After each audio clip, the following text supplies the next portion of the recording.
بسم اللہ الرحمن الرحیم۔ ایک مرتبہ سلطان صلاح الدین ایوبی رحمۃ اللہ علیہ اپنے کمرے میں آرام فرما رہے تھے، کیونکہ صبح کے وقت سلطان صلاح الدین ایوبی رحمۃ اللہ علیہ بہت طویل سے سفر سے لوٹے تھے۔ کچھ ہی لمحوں کے بعد ایک سپاہی آپ کے کمرے کے دروازے پر آیا اور اندر آنے کی اجازت طلب کی۔ سلطان صلاح الدین ایوبی رحمۃ اللہ علیہ چونکہ آرام فرما رہے تھے، لہٰذا اندر سے کوئی جواب نہ آیا۔ دروازے پر تعینات سپاہیوں نے کہا کہ سلطان آرام فرما رہے ہیں، لہٰذا آپ تھوڑی دیر بعد آ جانا، کہ جب سلطان صلاح الدین ایوبی رحمۃ اللہ علیہ نیند سے جاگیں گے تو پھر ہی وہ اس سے ملاقات کریں گے۔ چند لمحے گزرنے کے بعد سلطان صلاح الدین ایوبی رحمۃ اللہ علیہ نے آنکھیں کھولی تو اندر کی حرکات سے معلوم ہوا کہ سلطان صلاح الدین ایوبی رحمۃ اللہ علیہ نیند سے جاگ چکے ہیں۔ سپاہی نے اجازت مانگی اور آپ کے کمرے کے اندر چلا گیا۔ سلطان صلاح الدین ایوبی رحمۃ اللہ علیہ نے سپاہی کو کہا، ایسی کیا خاص بات تھی کہ تم اتنی دیر سے میرے کمرے کے باہر انتظار کر رہے تھے؟ وہ سپاہی بڑا پریشان ہوا کہ سلطان کو کس طرح پتہ چلا کہ میں باہر انتظار کر رہا ہوں۔ سپاہی نے سلطان سے کہا، بادشاہ سلامت، آپ تو نیند میں تھے، آپ کو کس طرح معلوم ہوا کہ میں باہر کھڑا آپ کا انتظار کر رہا تھا؟ تو سلطان صلاح الدین ایوبی رحمۃ اللہ علیہ نے کہا کہ وہ انسان کبھی فاتح سلطان نہیں بن سکتا جو سوتے ہوئے دیکھ نہ سکے، وہ کچھ نہ سن سکے، نہ کچھ محسوس کر سکتا ہو۔ وہی اصل میں فاتح سلطان اور بہادر سردار ہوتا ہے، جو سوتا ہوا بھی سن سکے، دیکھ بھی سکے اور محسوس بھی کر سکے۔ سپاہی بڑا حیران ہوا اور پھر سلطان نے اس سے پوچھا، بتاؤ کیا بات ہے؟ تو اس نے کہا، سلطان معظم شاہی حکیم صاحب آپ سے ملنا چاہتے ہیں۔ سلطان نے کہا، اجازت ہے، آپ حکیم کو اندر لے آئیں۔ سپاہی باہر گیا اور چند لمحے کے بعد شاہی حکیم کو لے کر سلطان صلاح الدین ایوبی رحمۃ اللہ علیہ کی خدمت میں حاضر ہوا۔ سلطان صلاح الدین ایوبی رحمۃ اللہ علیہ نے حکیم سے پوچھا، حکیم صاحب بتاؤ کیا بات ہے؟ آخر مجھ سے ملنے کی تمہیں اتنی جلدی کیوں تھی؟ تو حکیم صاحب نے کہا، حضور ایک بات جو مجھے کئی دنوں سے پریشان کر رہی ہے، اسی سلسلے میں آپ سے بات کرنی تھی۔ سلطان صلاح الدین ایوبی رحمۃ اللہ علیہ نے اس سے پوچھا، کون سی بات ہے؟ تو اس نے کہا، سلطان معظم میرے حکیم خانے میں میری بہت سی شاگردوں میں ایک شاگرد ہے جو کہ ایک خاتون ہے اور یہودی مذہب سے تعلق رکھتی ہے، لیکن بات یہ ہے کہ اس نے اسلام کے بارے میں بہت کچھ پڑھا اور سیکھا ہے، لیکن ایک سوال ہے جس کی وجہ سے وہ اب تک مسلمان نہیں ہوئی۔ وہ چاہتی ہے کہ مسلمان ہو جائے، لیکن ایک سوال ہے جس کا جواب میرے پاس نہیں، جس کی وجہ سے وہ ابھی تک مسلمان نہیں ہوئی۔ سلطان صلاح الدین ایوبی رحمۃ اللہ علیہ نے مسکرائے اور کہا، سلطان کے حکیم ہوتے ہوئے تمہیں ایک سوال کا جواب نہیں آیا، بتاؤ وہ کون سا سوال ہے جو اس عورت کے ایمان لانے میں رکاوٹ بنا ہوا ہے؟ تو حکیم صاحب نے کہا، سلطان معظم وہ عورت کہتی ہے کہ آخر مسلمان سور کا گوشت کیوں نہیں کھاتے؟ آخر اس میں ایسی کیا برائی ہے؟ اس سور کے گوشت کھانے کا کیا نقصان ہے جس کی وجہ سے مسلمان سور کا گوشت نہیں کھاتے بلکہ اس سے شدید نفرت کرتے ہیں؟ اور وہ یہ بھی کہتی ہے کہ ہمارے گاؤں میں تو سارے لوگ اکثر سور کا گوشت کھاتے ہیں، ہم اپنے قبیلوں میں سور پالتے ہیں اور جب وہ جوان ہو جاتے ہیں تو پھر ہم ان کو کاٹ کر کھاتے ہیں، اور وہ جب سے میرے پاس پڑھنا شروع ہوئی ہے اور جب بھی وہ اپنے گھر واپس جاتی ہے تو اپنے گھر والوں کے ساتھ سور کا گوشت کھاتی ہے، کیونکہ یہاں تو سور کا گوشت میسر نہیں۔ لیکن میرے پاس اس کے سوال کا جواب نہیں، کیونکہ میں اس بارے میں نہیں جانتا کہ آپ اس کے سوال کا جواب دیں گے تو آپ کی وجہ سے یہ غیر مسلم لڑکی مسلمان ہو جائے گی۔ یہ سن کر سلطان صلاح الدین ایوبی رحمۃ اللہ علیہ نے کہا کہ کل تم اس عورت کو لے کر میرے دربار میں حاضر ہو جانا۔ سلطان صلاح الدین ایوبی رحمۃ اللہ علیہ جب صبح دربار میں پہنچے تو حکیم صاحب اس عورت کو لے کر دربار میں حاضر ہوئے اور سلطان صلاح الدین ایوبی رحمۃ اللہ علیہ سے فرمایا، سلطان معظم یہ ہے وہ عورت جو میری شاگرد ہے۔ یہ دیکھ کر سلطان نے اس عورت کو کہا، بتاؤ خاتون تمہارا کیا سوال ہے؟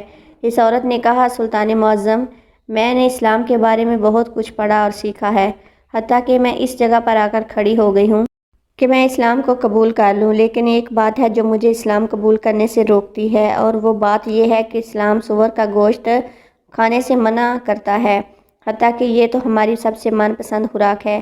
میں نے ہر جگہ دیکھا ہے کہ اسلام نے جس چیز کے بارے میں منع کیا ہے وہاں اس کی دلیل بھی ملی ہے، لیکن اس سور کے گوشت کے بارے میں مجھے ابھی تک کوئی دلیل نہیں ملی۔ میں نے بائبل کو پڑھا تو وہاں بائبل میں بھی سور کا گوشت کھانے سے منع نہیں کیا گیا، لیکن اسلام کیوں منع کرتا ہے؟ آخر اس گوشت میں ایسی کیا برائی ہے کہ اسلام اس کو کھانے سے روکتا ہے؟ یہ یہودیوں کی تو سب سے من پسند غذا ہے۔ یہ سن کر سلطان صلاح الدین ایوبی رحمۃ اللہ علیہ نے کہا، اللہ تعالیٰ نے قرآن پاک میں 3 جگہ پر سور کا گوشت کھانے سے منع فرمایا ہے۔ آپ نے قرآن کی ان آیات کا بھی ذکر کیا۔ پھر سلطان صلاح الدین ایوبی رحمۃ اللہ علیہ نے اپنے ایک مشیر سے کہا کہ وہ بائبل کی کتاب میرے پاس لے کر آؤ جو اپنی اصلی حالت میں موجود ہے۔ جب بائبل کی کتاب آپ کے سامنے پیش ہوئی تو آپ نے وہی جگہ تلاش کر کے دی جہاں لکھا ہوا تھا کہ سور کا گوشت کھانا منع ہے۔ پھر اس عورت نے کہا کہ یہ کیا بات ہوئی، جو میرے پاس کتاب ہے اس میں تو واضح طور پر لکھا ہوا ہے کہ سور کا گوشت کھانا منع نہیں۔ تو سلطان صلاح الدین ایوبی رحمۃ اللہ علیہ نے کہا کہ مجھے رحم آتا ہے تمہارے ان لکھاریوں پر، جو اپنی عیاشیوں کے لیے اس پاک کتاب کو اپنے من پسند لفظوں سے بالکل تبدیل کر رہے ہیں۔ یہ جو تمہارے پاس بائبل پازیٹیو ہے، یہ اپنی اصلی حالت میں موجود نہیں ہے، یہ تمہارے اپنے لکھاریوں کی لکھی ہوئی کتاب ہے۔ پھر سلطان صلاح الدین ایوبی رحمۃ اللہ علیہ نے فرمایا کہ یہ تو میں نے اس کتاب سے ثابت کیا ہے کہ سور کا گوشت کھانا منع ہے، پھر اب میں تمہیں سائنسی لحاظ سے بھی ثابت کر کے دوں گا۔ پھر سلطان صلاح الدین ایوبی رحمۃ اللہ علیہ نے اس خاتون کو حکم دیا کہ کل صبح سور کا گوشت پکا کر میرے دربار میں لے آنا۔ وہ خاتون سلطان کے سپاہیوں کے ساتھ جنگل میں گئی، ایک سور کا شکار کیا اور اگلی ہی صبح اس گوشت کو پکا کر سلطان صلاح الدین ایوبی رحمۃ اللہ علیہ کے سامنے لے آئی۔ سلطان نے اس گوشت کو حقارت کی نظر سے دیکھتے ہوئے اس خاتون کو کہا کہ اب اس پکے ہوئے گوشت میں ایک بوٹی کو چھری کے ساتھ 2 حصے کرو۔ جب اس خاتون نے سور کی بوٹی کے 2 ٹکڑے کیے تو اس کے درمیان میں سے گوشت کچا تھا۔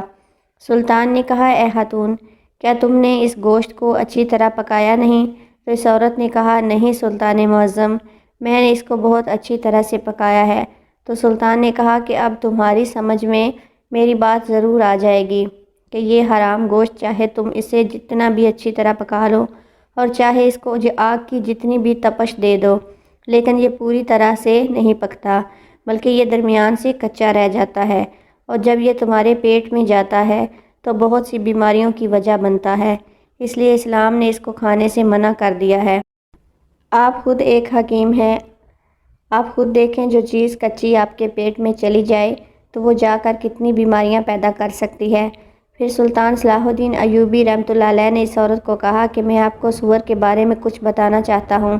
سلطان نے کہا، اس کی زیادہ تر خوراک بہت ہی گندی ہوتی ہے۔ یہ سور جس جگہ رہتا ہے اپنے ارد گرد حتیٰ کہ انسانوں کی بھی گندگی کو کھا جاتا ہے۔ بات یہ ہے کہ یہ سور واحد بے شرم جانور ہے کہ جب اس کی مادی یعنی اس کی بیوی کے ساتھ کوئی دوسرا سور جنسی تعلق قائم کرتا ہے تو یہ خوش ہوتا ہے اور فخر محسوس کرتا ہے۔ یہ واحد جانور ہے جس میں اتنی زیادہ بے شرمی پائی جاتی ہے۔ آپ خود دیکھیں کہ ایسے جانور کا جب آپ گوشت کھائیں گی جس کی بنیاد ہی گندگی سے بھری ہوئی ہے تو وہ تمہیں کیا ہی فائدہ دے گا۔ یہ بات سن کر وہ عورت سلطان صلاح الدین ایوبی رحمۃ اللہ علیہ کے سامنے جھک گئی اور کہا کہ سلطان معظم، آپ مجھے اپنی ہی زبان سے کلمہ پڑھائیں۔